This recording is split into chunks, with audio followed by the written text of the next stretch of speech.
that there is a very good chance that the Federal Reserve will make people who own XRP very rich. I'm going to talk about why I agree with that to be the case, that is the year for XRP to have complete dominance around the world.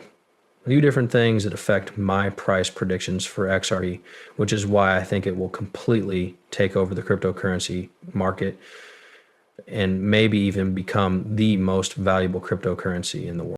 Before I go any further, I want to make it clear that the global economic picture is asking for something extra special. As it turns out, the SAMPP officially broke through and is now trading at a new all-time high. And this comes after another big green day. Now, this is pretty much good news from my point of view, since we're probably going to get some money from all of this stuff. Soon, market gain will spread through the crypto market, and it's clear that things have been going well.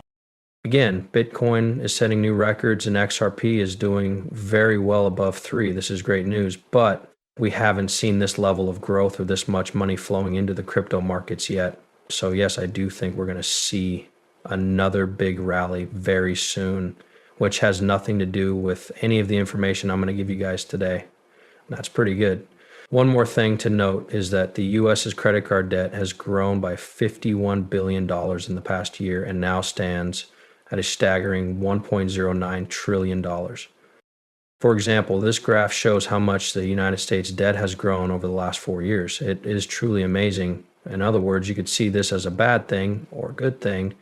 The truth is that the market is still growing, and people in the business world have a lot of exciting things to say about it.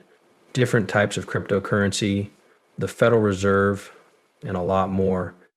I want to start by getting a quote from Larry Fink because he's been talking a lot about Bitcoin and other cryptocurrencies lately.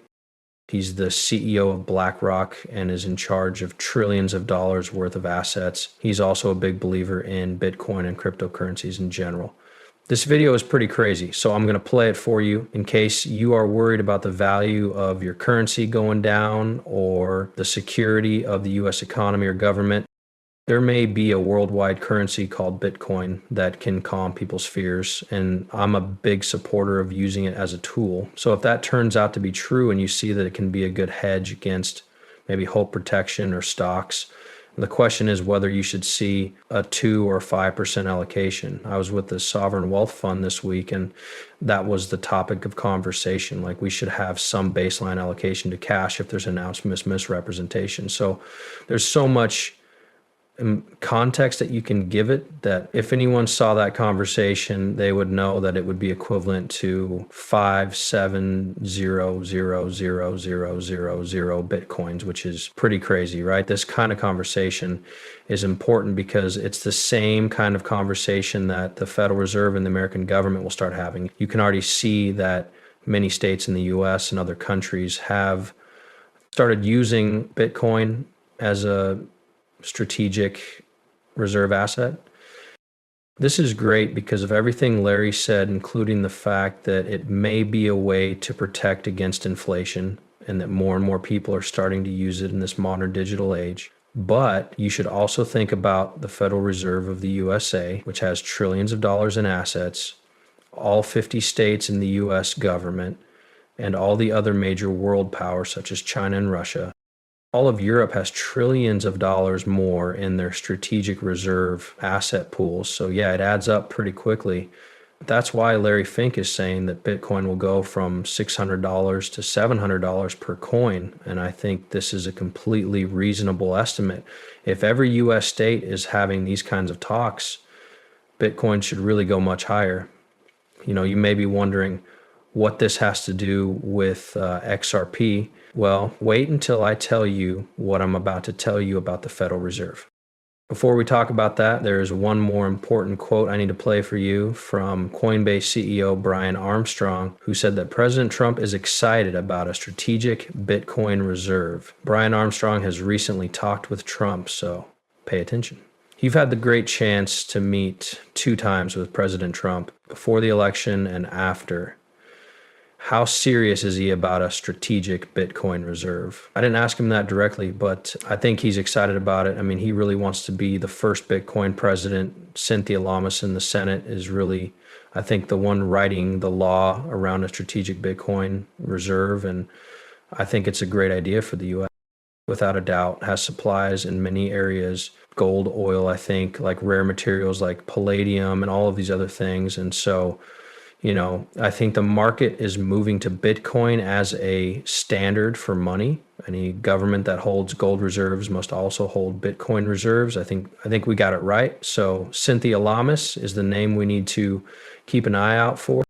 Experienced crypto, and she is pushing a lot of legislation forward to help the crypto industry. That being said, there were some updates today with the FedNow service and how it works on the ISO. As we all know, the XRP H-bar network also works on the ISO, which is very important. But there is one quote I'd like to share with you guys.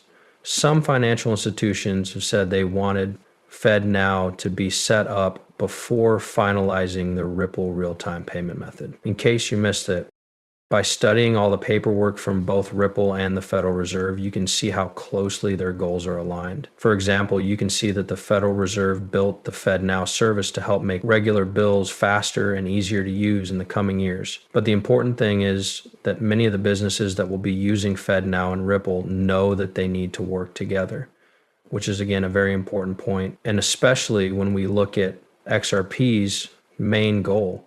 Ripple is more dedicated than ever to their single goal of making XRP the world standard virtual currency. This is their challenge statement for all of their partners. And banks that talk to me about XRP and Ripple are also talking about FedNow. These two ideas are very similar, which is why I'm trying to make ISO compliance FedNow Ripple. All the banks that want to work with Ripple have the same mindset. And of course, when you look at Ripple's main goal, at the same time, it's very clear to me that the Federal Reserve is behind it. Ripple and the U.S. government may have a huge partnership. These kinds of ties are being made and will be made even stronger during Trump's presidency and inauguration. For example, you may have seen Brad's dinner with Trump. This is something we want to plan for because the Federal Reserve is in charge of all the trillions of dollars that the U.S. government has on hand.